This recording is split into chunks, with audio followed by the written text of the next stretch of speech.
Welcome to the Connor's Corner segment of Ask the Lawyer. On October 15th, 1969, I happened to have tickets to the World Series game, and I was sitting in the upper deck in right field, and probably was in the stadium for one of the greatest catches in World Series history. And the person who made that catch is our next guest, Ron Swoboda. How you doing today? Well, I am doing pretty good. I'm not up to any diving catches, but at going on 74, I can still hit the golf ball a little bit, and that's going to have to do it for me. All right. Now, what was going through your mind, as the ball left the bat back then?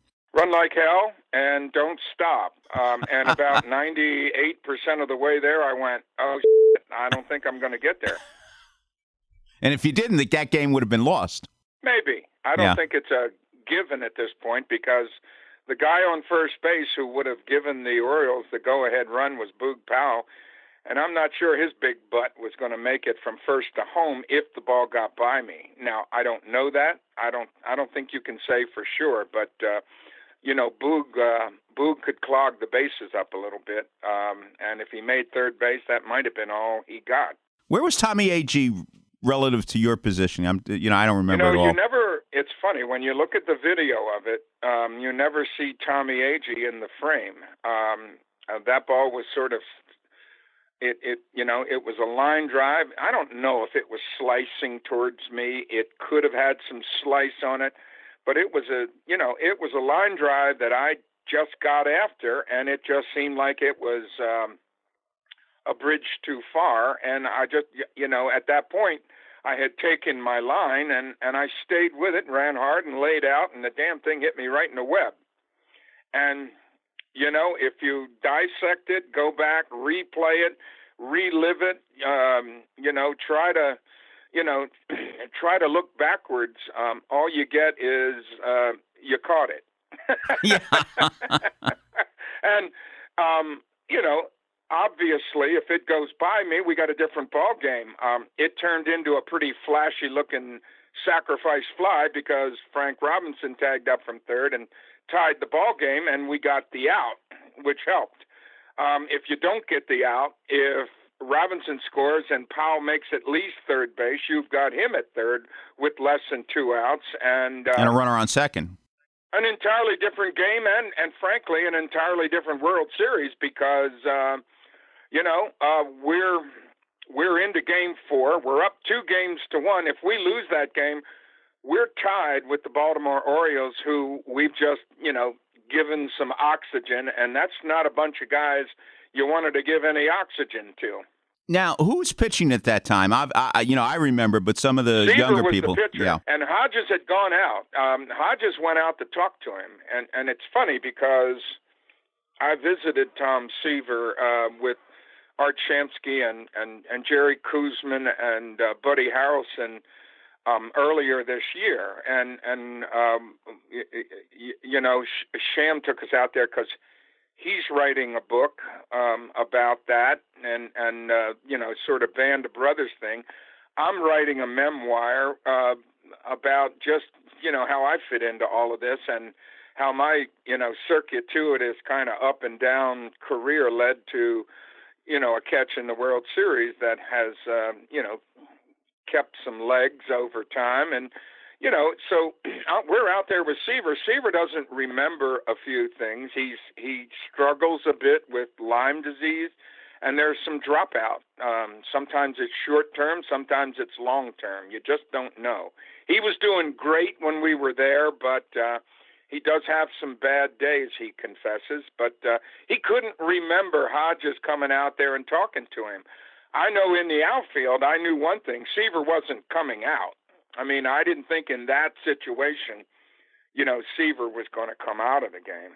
Yeah, because the game has changed so dramatically. You wouldn't even think about having a pitcher in the ninth inning of a World Series game. He wouldn't be there. He wouldn't be in the game. Well, yeah, obviously back then, look at the complete games and of the quality pitchers, the top rung of starting pitchers.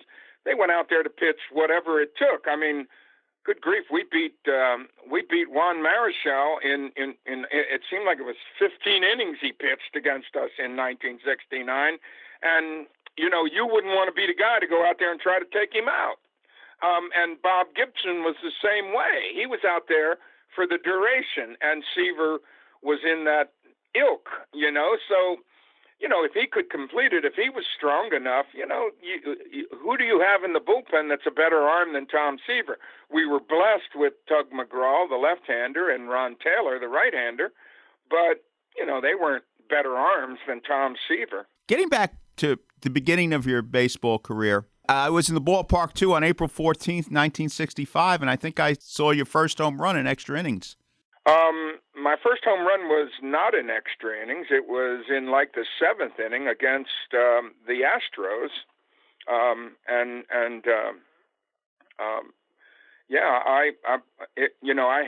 had pinch hit against. My first at bat was on opening day against Don Drysdale, and my second at bat was against the Astros, and big hard throwing right-hander, and as we speak, his name is escaping me right now. But it's funny. I got the program from that game, and have it. Somebody traded me the program, and it's hanging on the wall. Turk Farrell was the guy's name who was pitching. And he was a hard-throwing right-hander, pitched with the Phillies for a number of years. And, I hit a first-pitch fastball over the second wall in left field. I never hit a ball that far, maybe in my entire career, But my first home run, was a pinch hit in a game we lost. It was in the seventh inning or eighth inning, something like that. But, young and dumb and didn't know what I couldn't do, and I just up there hacking. I didn't have any strategy. Who wouldn't go up there in a game you're trailing against Turk Farrell and not look first pitch fastball? Now let me ask you something. If I remember correctly, you did not play a long time in the minor leagues. No, the oddity back then was before the draft was instituted by baseball to kind of keep the bonus thing under control and put it in sort of a sequence. Before the free agent draft, everybody was signed as a free agent to hold down the wealthy clubs from paying out all the money and buying up all the good talent. They had a rule called a first-year rule, which meant if you had on any team played 1 year of organized professional baseball, unless that team protected you in one of a couple of ways, you could be drafted by another team. The Mets, in their ignorance, failed to protect Paul Blair, who was their property in '64 until he went over to the Orioles in the winter before '64. Paul Blair, of course, was one of the top, 2 or 3 center fielders of his generation. The Mets lost him by failing to protect him. And I think in a reaction to that, in 1965, the Mets decided to protect 4 of us first-year players, me, Tug McGraw, Jim Bethke, a sort of sinker-slider right-hander who did not play much in the big leagues, and Danny Napoleon, a right-handed hitter who went to Rider College. They kept 4 of us on the big league roster all year long to protect us, and they sent out a right-handed pitcher. You could designate one player to send out to the minor leagues. In a right-hander, Dennis Menke had a Dennis Rybin. Musgraves. Dennis Musgraves. Okay. A big curveball. I don't know. We didn't know velocities on his fastball then, but he was a big curveball pitcher. Never did a whole lot in the big leagues. But they protected all these players. Tug and I, Tug had his great career with both the Mets and with Philadelphia, and was in a couple of World Series. And I got 9 years of big league ball. So we were, of those guys they protected, we were, the 2 successful ones. Now, in retrospect, do you think it hurt your career not playing more in the minor leagues? Yeah, I felt like I got to the big leagues way ahead of my maturity, my understanding of the game. I didn't know anything about baseball, and you certainly back then could have used some time. But don't forget, the Mets were looking for something. They were, looking for somebody to put people in the stands, and I sort of, the first year was a gimme, and what do? I blossom into something. Casey starts playing me in 1965. I hit 15 home runs and drove in 35 runs, hit almost, hit 240 something in the first half of the season. I don't think I had a year, I never hit 15 home runs in a whole year after that. So whatever it was I didn't know, I was better off not knowing it. Now, what was it like to play for Casey Stengel? Awesome. Casey, of course, was a legend walking around in flesh and blood, but he had, all those great years with the Yankees and his wonderful Stengelese, which everybody thought was some doddering old fool, or at least some people had that impression. But there was always a method to Casey's madness. I think he loved to entertain. He understood exactly what he was doing with the Mets back then. He was giving the writers something to write about, and protecting a team that didn't have any talent from getting constantly bashed in the newspapers. So Casey knew exactly what he was about and did it. And I always listened to him when he talked. His rambling to some people were parables to me. The stories always had a point. They always applied to something that was going on. If you just listened, and, if you were standing there with a camera and a microphone, you might be a little disconcerted, lost, in the run around the primrose path. But there was a point to everything he said. He just said it in, greater flourish than most people would. And, the point was he was trying to entertain. But Casey knew more baseball than most people ever forgot. Very true. Or he forgot more baseball than most people ever knew, would be, I guess. I don't think he forgot very much. I think he remembered everything, he forgot supposedly. Your name. I mean, he always had trouble with people's names. He just call you sort of by came number. Close to it. Yeah. He called me Swoboda. He called Chris Cannizzaro was a catcher for us. He called him Canzaneri. Pignatano was a catcher early on. Joe Pignatano, who's still kicking, bless his Italian soul.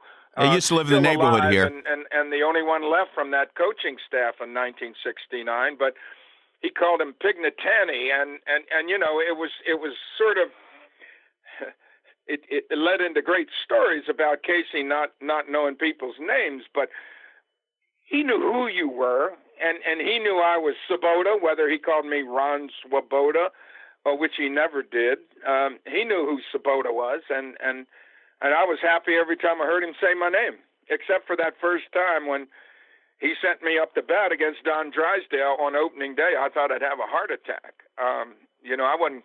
In my mind, I wasn't ready for Don Drysdale. We need to take a short break. We'll be back in a couple of minutes. We're talking to Ron Swoboda of the 1969 New York Mets. Welcome back to the Connor's Corner segment of Ask the Lawyer. We've been talking to Ron Swoboda of the 1969 New York Mets. All right, so you hang around. Wes Westrum becomes manager, and then he's replaced by Gil Hodges. What was it like to play for Gil Hodges? Well, Gil Hodges, was a guy whose concept of the game was laser beam like, and the game. His mind was always ahead of the game.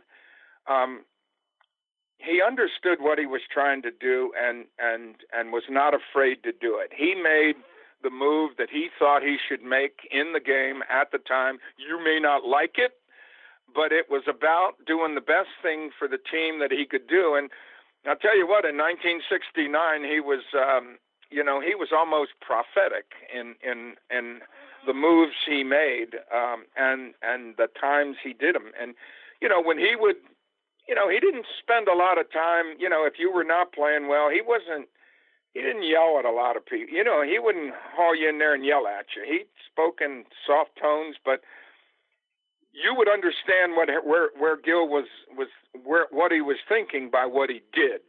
his actions spoke a lot louder than his words, and you got the message. There was no doubt about that, and I think he was one of the sharpest baseball minds that I ever experienced. And I played for Gene Mach half a season with Montreal. I think Hodges was every bit as good as him. He was, in my book, way ahead of DeRocher. I have the feeling if Hodges managed the Cubs in '69 and DeRocher managed the Mets, we wouldn't have been close to the World Series. Getting back to the World Series, you had no expectations at the beginning of the year you'd be playing in the World Series, or did you? Well, at 100-1, it was a good bet, apparently, in 1969. But I think we thought, that season opened, we thought if we, Hodges said something about this team could win 85 games, just a guess. And I think we looked around at one another and went, wow, we win 85 games. We've had a hell of a year.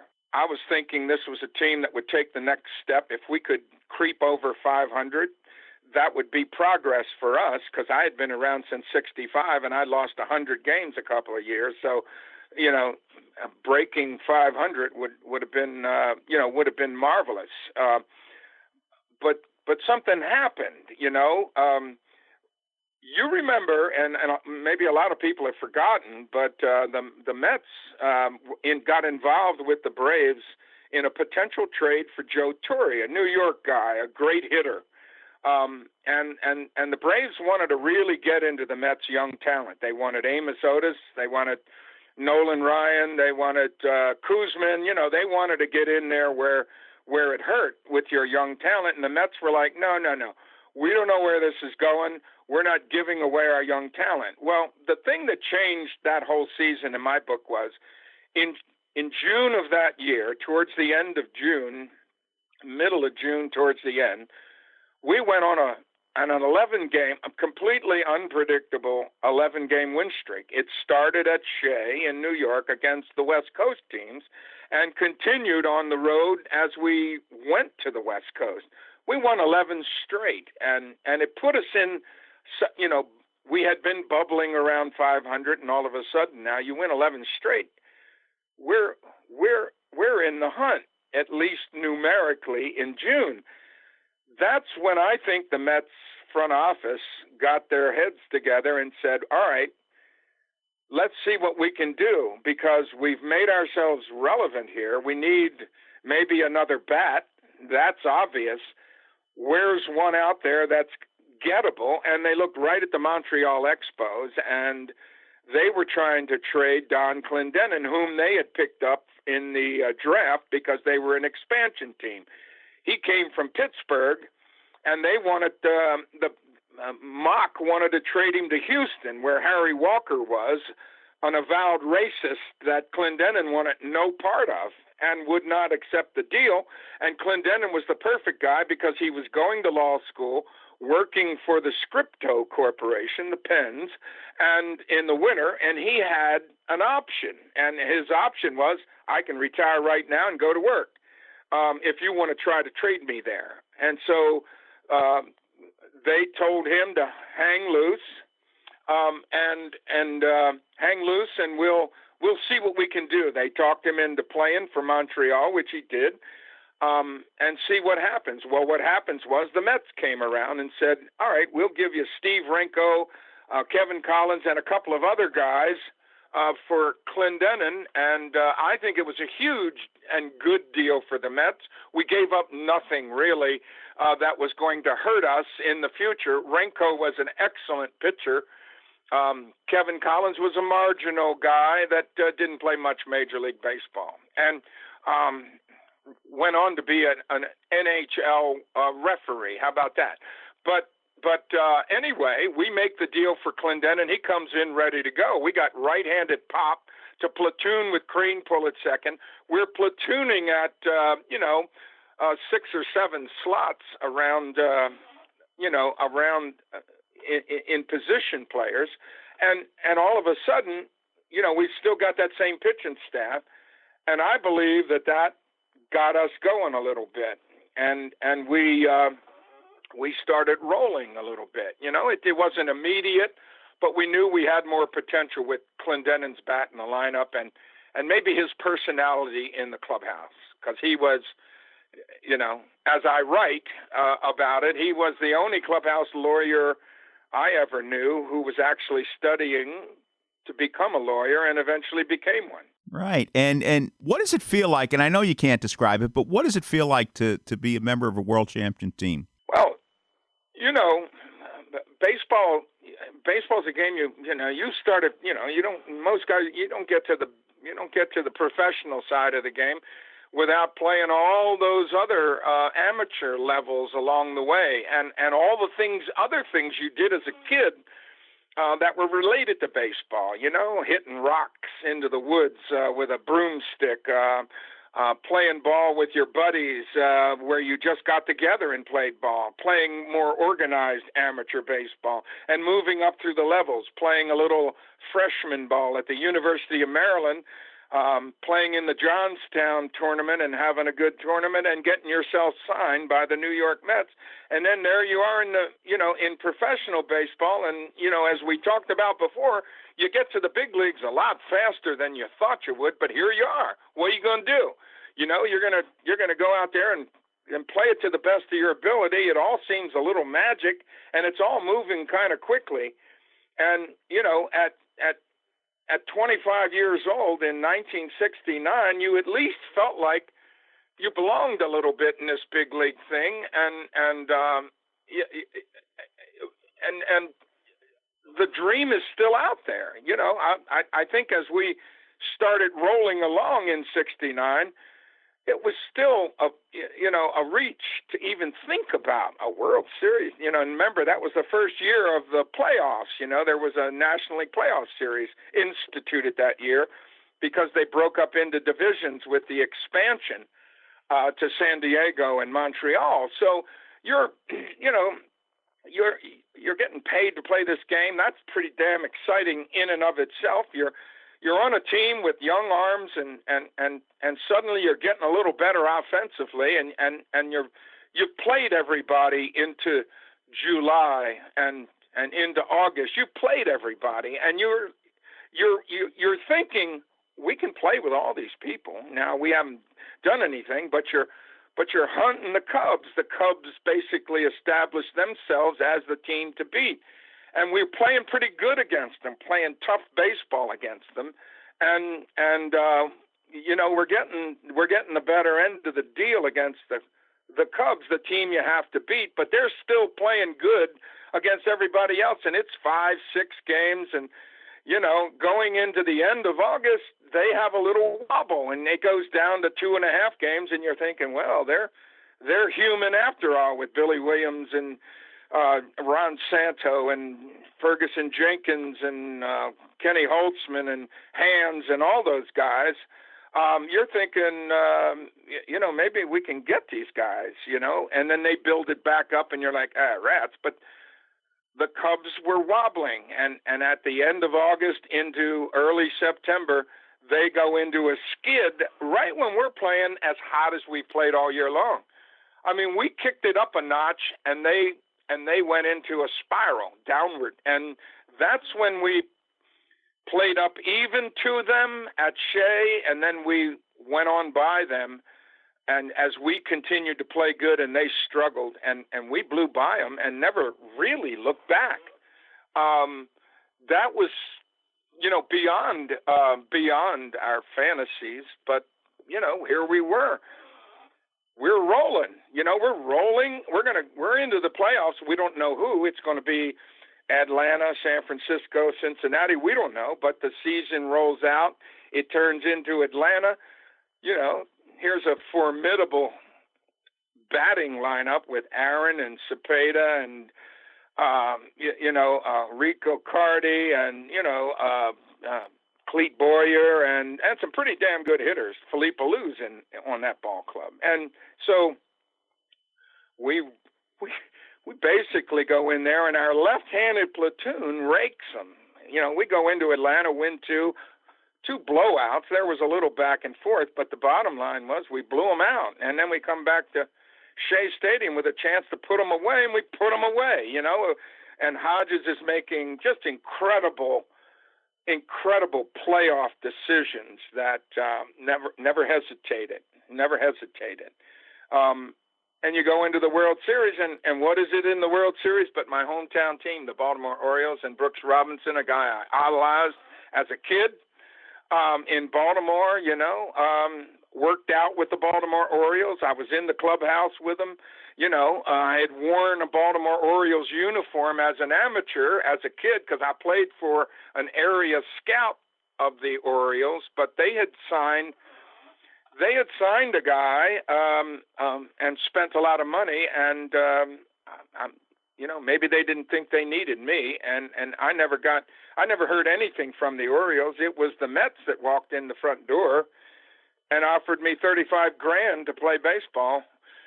When you've grown up sort of upper lower, economic class, your mom and dad making about, $13,000 a year total between them, and somebody walks in and writes $35,000 down on a piece of paper, you better move the hell away from that piece of paper, or you might get run over. Now, let me ask you about another great game in that year. You had one of your greatest games against Steve Carlton. Can you tell the audience about that one? Carlton was a great left-handed pitcher, and it was a makeup game. As it turns out, we went to make up a game that got rained out earlier in the year, so we went to St. Louis for one ball game. And we bopped in there, and I wasn't feeling that great as a hitter, but I was all right. But I was just, I don't know why, for some reason, Ralph Kiner was around, and in St. Louis they had one of the first hitting cages with one of those wheel machines that you could pump baseballs through. And for some reason, I asked Ralph if he would come down there and just look at me a little bit and feed me some balls through this machine and let me hit some. And that was the first and only time we ever did it. Kiner got permission, and Ralph Kiner was a great right-handed hitter. So we went down there, and he said, that looks good. Move your hands up, get them back a little bit. Let's see, bend down. Yeah, you look like you're ready. That position looks good. And then you're swinging at a few. And he said, yeah, that looks fine. And for some reason, I walked out of the cage feeling like maybe we got a little something done. And it was right out of that into the game. And here's Carlton with some of the best stuff he ever had. He's going to set a major league individual game record for strikeouts with 19. And I'm going to, strike out twice myself. And the game went this way. They took a 1-0 lead. I had struck out. We had either Agee or Clendenin on base. My second time up with 2 strikes, I hit a fastball upstairs to left field, and we're up 2-1. They score and go up 3-2. I strike out my third time up. And the fourth time up with 2 strikes on me, Carlton throws me this slider down and in, and for some reason I get to it and hit a line drive just over the left field wall, and we win the ball game 4-3. And afterwards,